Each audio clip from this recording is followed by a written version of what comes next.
नमस्कार, कसे आहात सगळे? मजेत ना? मी पण मजेत आहे. तर आज आहे दसरा. तर दसऱ्याच्या निमित्ताने, विजयादशमीच्या निमित्ताने माझ्या सगळ्या यूट्यूब फॅमिलीला आणि माझ्या सगळ्या यूट्यूब मेंबर्सला दसऱ्याच्या, विजयादशमीच्या खूप खूप साऱ्या शुभेच्छा. तुमच्या आयुष्यात इथून पुढचा प्रत्येक दिवस सुख, समृद्धी, संपत्ती, ऐश्वर्य आणि आरोग्य घेऊन येवो. तुम्हा सगळ्यांना जगदंबा मातेच्या कृपेने किंवा अंबे मातेच्या कृपेने तुमच्या सगळ्यांच्या आयुष्यातले सगळे निगेटिव्हिटी जी असेल ती दूर जावो आणि पॉझिटिव्ह एनर्जी तुम्हाला सगळ्यांना मिळो.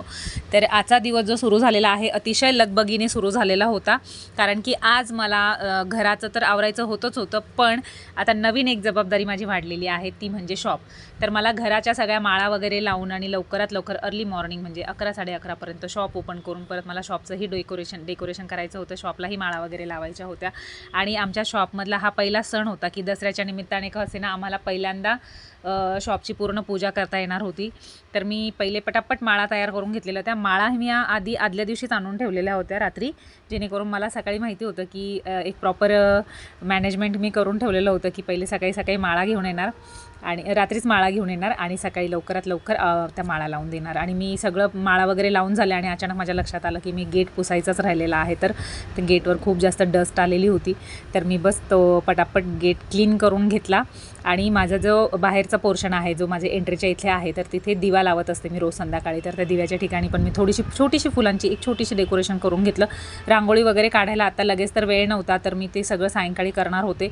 बघू याचा पूर्ण दिवस इतका हेक्टिक आहे की मला कसा आणि काय वेळ मिळतो आहे त्याच्यावर सगळं पुढचं रुटीन माझं डिपेंड आहे. त्याच्यामुळे मी असं काही डिसाईड केलेलं नव्हतं. जसं जे करता येईल ते मी करायचं ठरवलं. तर हा आहे माझ्या घराच्या एंट्रीच्या इथला एक फायनल लुक. इकडे जे आहे ते नेमप्लेट आहेत, आधी आर्या आणि माझं नाव आहे त्याच्यावर हे केलेलं मी. आणि इकडे जे आहे ते एकदम सुंदरसा असा मोटिवेशनल कॉट ही करून ठेवलेला आहे. त्याच्यानंतर वेळ होता माझ्या मी 9 दिवस जे आहे तर घट बसवलेले होते, घटस्थापना केलेली होती. तर देवी मातेची आरती आणि मी 9 दिवस जवळपास दुर्गा सप्तशतीचा पाठ लावलेला होता. तर तोही मी कंटिन्यू केलेला होता. तर मग मी आज देवीला नैवेद्य देणं गरजेचं होतं, माझा उपवास वगैरे सोडणं गरजेचं होतं. तर मी ते सगळं केलं. म्हणजे उपवास सोडण्याच्या आधी मी पहिले देवीची आरती करून घेतली. दुर्गा सप्तशतीचा जो शेवटचा पाठ होता तो करून घेतला तेवढ्या वेळात. आणि ज्या माळा वगैरे ज्या एक्सेस आपण लावलेल्या असतात तर ते सगळं बाजूला काढून ठेवलं. देवीची आरती करण्याच्या आधी तो सगळा पसारा वगैरे बाजूला केला. आर्याने मला सगळी हेल्प केली. आर्याने मला पाहिजे तेवढं सगळं सामान आणून दिलं. त्याच्यानंतर दुर्गा सप्तशतीचा पाठ करून झाल्यानंतर जे देवीचे जे नामस्मरण असतं, म्हणजे जे नावं आहेत देवीची की ते काहीतरी 100 की काहीतरी नावं आहेत, सॉरी मी विसरले आता. तर ते जे नावं होते तर त्यांचं मी परत एकदा नामस्मरण करून घेतलं आणि देवीची आरती करून घेतली. तर ह्या 9 दिवसांमध्ये ना इतकं प्रसन्न वाटलं. देवी जेव्हा घरात आली तेव्हा अतिशय छान वाटलं, मस्त वाटलं. गणपती बाप्पा गेल्यानंतर लगेचच देवीचं असं येणं होतं ना तर ते भारी वातावरण होतं. फक्त एवढंच होतं की मुलांना नॉनव्हेज खूप जास्त आवडतं आणि 9 दिवस आम्ही काही नॉनव्हेज बनवू शकले नाही. तर त्यांना दोघांना असं वाटायचं की मम्मी काश लवकरात लवकर, कारण गणपती बाप्पा गेले आणि लगेच देवी बसल्या ना तर त्यांना ते थोडंसं हे झालं होतं. तर ते नेहमी रोज विचारायचे की मम्मी कधी होणार आहे. म्हणजे मग त्यांना पटकन काहीतरी छान खायला मिळणार होतं त्याच्यासाठी. लहान मुलं खरंच खूप क्यूट असतात आणि आधी आर्या तर इतकी क्यूट आहेत ना की त्यांना ना नॉनव्हेज खायला जर नसेल ना 2-4 दिवस झाले की ते म्हणतात की मम्मी आपण खूप दिवस झाले ना चिकन वगैरे खाल्लेलं नाही आहे, म्हणजे असा प्रकार असतो त्यांचा. तर सॉरी, तर आता देवाचं करते तर पहिले असं बोलायला नको. तर मग आर्याने मला नैवेद्याचं ताट तयार करून दिलं. ते मी देवीला भोग दाखवून दिला किंवा ते जेवण जे आहे तो प्रसाद दाखवून दिला देवीचा नैवेद्य तयार करून. त्याच्यानंतर देवीची आरती करून घेतली. देवीला पाण्याचा पण जो भोग दाखवतात की जसं म्हणजे मी असं हे केलेलं आहे की देवीला आपण असं नुसतं समोर ठेवून देण्यात अर्थ नसतो. तर देवी समोर असं 4 वेळा 5 वेळा का होईना तुम्ही त्यांना खाऊ घालताय, पाणी पिऊ घालताय, असं ॲटलिस्ट क्रियेतून का होईना तुमच्या त्या याच्यातनं तर दिसलं पाहिजे. आणि फायनली माझी पूजा झालेली होती आणि मी आणि आर्या पोहोचलो होतो शॉपमध्ये. आणि आज तर तुम्हाला कळतच असेल की माझी दगदग इतकी जास्त वाढलेली आहे की मला आज डबल कामं झालेले आहेत. आणि तुम्ही विचार करत असाल की विद्याताई का नाही आहे व्लॉगमध्ये. तर विद्याताई ज्या आहेत त्यांच्या आज त्यांच्या आजीच्या वर्षश्राद्धाचा कार्यक्रम होता आज. त्याच्यामुळे विद्याताईंना जे आहे ते गावी जावं लागलेलं आहे. त्याच्यामुळे जी काही सगळी जबाबदारी होती ती माझ्यावर आणि आर्यावरच येऊन पडलेली होती. आदित्यला ऑलरेडी क्लास होता. आदित्यला दसऱ्याच्या दिवशी पण त्याच्या कॉलेजला सुट्टी नव्हती. तर त्याच्यामुळे आदित्य जेवण करून अर्ली मॉर्निंग म्हणजे 10:30ला आदित्य क्लासला निघून गेलेला होता. तर आर्या मला हेल्पही करत होती, प्लस ट्रायपॉड आम्ही दुकानात आणायचं विसरून गेलो, त्याच्यामुळे आर्याला मोबाईलही कॅरी करून मला माझा व्हिडिओही बनवावा लागत होता, प्लस मला हेल्पही करावं लागत होती. म्हणजे मल्टीटास्किंग फक्त माझ्या एकटीचीच नव्हती, तर आर्याचीही तेवढीच मल्टीटास्किंग चालू होती. बिचारी आर्या फार क्यूट आहे, फार गोंडस बाळ आहे ते माझं. आणि फायनली मी सगळ्या माळा वगैरे लावून झाल्यानंतर जे म्हणतात ना की थोडी डस्ट वगैरे किंवा फुलांची वगैरे थोडी घाण वगैरे झाली होती, तर मी ते सगळं क्लीन करून घेतलं. तर हा जो आहे हा आमच्या शॉपच्या समोरचा पॅसेज आहे. अतिशय मस्त भरपूर मोठी स्पेस आहे की जेणेकरून भरपूर तुम्ही डिस्प्लेला वगैरे काय लावायचं ठरलं तर लावू शकतात. आणि ह्या शॉपमध्ये आल्यानंतर झालं काय की आम्ही शॉप शिफ्ट केलं, तर पहिल्या शॉपमध्ये आम्ही सत्यनारायणाची पूजा घातली होती, कारण की आम्हाला तिथे माहिती होतं की आपल्याला इथे बिझनेसचं हे करायचं आहे म्हणून. पण इथे आम्ही अगदी अचानक एंट्री केल्यामुळे आणि शिफ्टिंग झाल्यामुळे इथे शॉपमध्ये आम्ही असं ठरवलं होतं की दसऱ्याच्या दिवशीच आम्ही जे काही करणार आहोत ती पूजा वगैरे करणार आहोत. तर मग मी इकडे आल्यानंतर पहिले कुंकू घेतला, ओला कुंकू, आणि त्याच्याने छान स्वस्तिक काढलं. त्याच्यानंतर श्री असं नाव काढलं. स्वस्तिक आणि श्री काढल्यानंतर काचेला आणि दुकानाला इतकं छान लुक आलं होतं ना, तर काही म्हणा. पण आपल्या ह्या ज्या काही गोष्टी ज्या आहेत, जे स्पिरिच्युअल जे आपण फॉलो करतो ना की देवाचं किंवा धर्माचं, ते केलं पाहिजे. तर याच्याने खरंच खूप इफेक्टिव्ह असं वाटतं.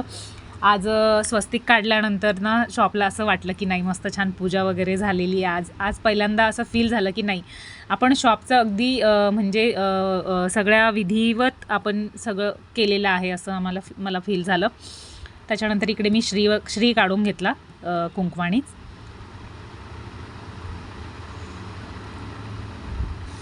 आणि आर्या एवढाही वेळ कंटिन्युअसली कॅमेरा फोन पकडून होती, कारण की ट्रायपॉड आणला नव्हता. आणि ही सगळी आर्याची चुकी होती की मी तिला बोलली होती की आर्या ट्रायपॉड घेऊन टाक, आपल्याला शॉपमध्ये लागेल. तर आर्या बोली हो घेते.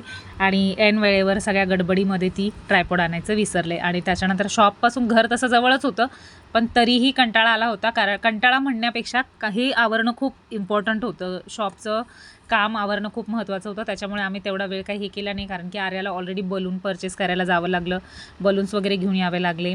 कारण की शॉपची म्हणजे आज पहिल्यांदाच आम्ही इकडे आल्यानंतर पहिल्यांदा असं की छोटीशी का होईना आज ओपनिंग ठेवूया म्हणून आम्ही एक हे केलं होतं की बलून्स वगैरे लावून प्रॉपर डिस्प्ले जो आहे शॉपचा तो व्यवस्थित क्रिएट करूया असं मी ठरवलेलं होतं. विद्याताई नसल्यामुळे थोडीशी गडबड झाली माझी.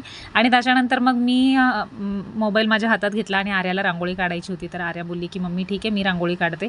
तिला फार हौस आहे ह्या गोष्टींची, म्हणजे एकदम क्रिएटिव्ह मुलगी आहे ती, फार गोंडस बाळ आहे ते माझं. तर 2-3 वेळा छानपैकी तिने सगळे फुलं काढले. त्याच्यानंतर 2 रांगोळ्या काढल्या, 2 वेळा त्या रांगोळ्या मोडल्या. आणि मग फायनली तिला वाटत होतं की काहीतरी गोळे काढले तिने, पण मग ते तिच्या मनाला काही आवडले नाही. मग तिने ते परत तो जो गोळे काढलेले होते ना, ते परत तिने सगळे गोळा केले आणि त्याच्यानंतर परत दुसरी रांगोळी काढायला घेतली.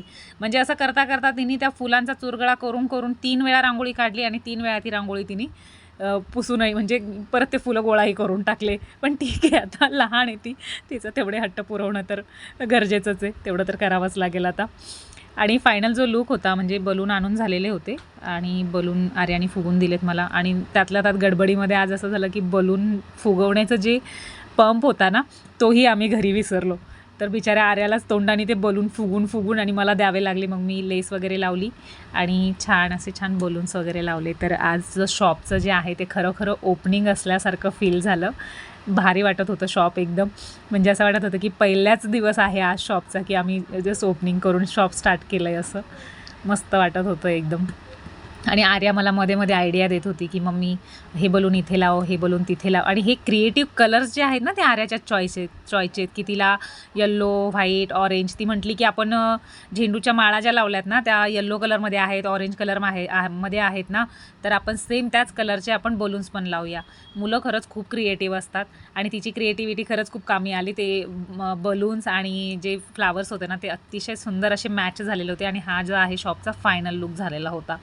आणि आता दिवसभराची सगळी दगदग झाल्यानंतर जी घटस्थापना होती, ते विसर्जन पण करायचं असतात. तर मग देवी मातेचं विसर्जन करण्यासाठी मी आणि आर्या, तुम्हाला दिसतच असेल मागे की इतकं जास्त अंधार झालं होतं, म्हणजे जवळपास 6:30-7 झाले होते आम्हाला.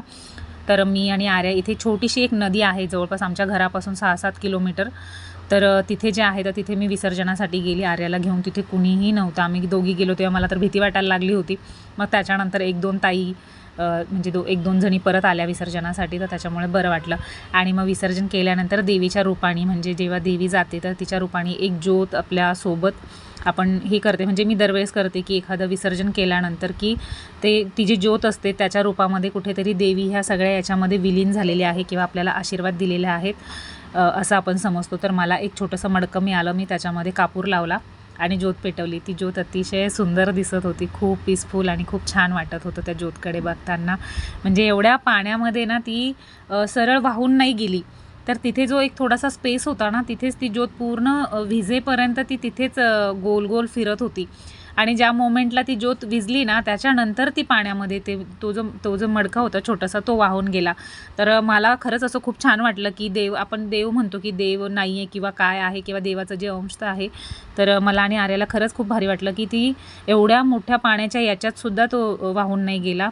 तर जय अंबे माता की जय. आणि मग फायनली मला आणि आर्याला खूप भूक लागली होती. दिवसभराच्या दगदगीने आम्ही दमलो होतो. मग मी छान ओली भेळ मागवली आणि आर्या तर तोंडच दाखवत नव्हती. तर चला या भेळ खायला. आणि आजचा ब्लॉग कसा वाटला ते नक्की सांगा. Bye bye.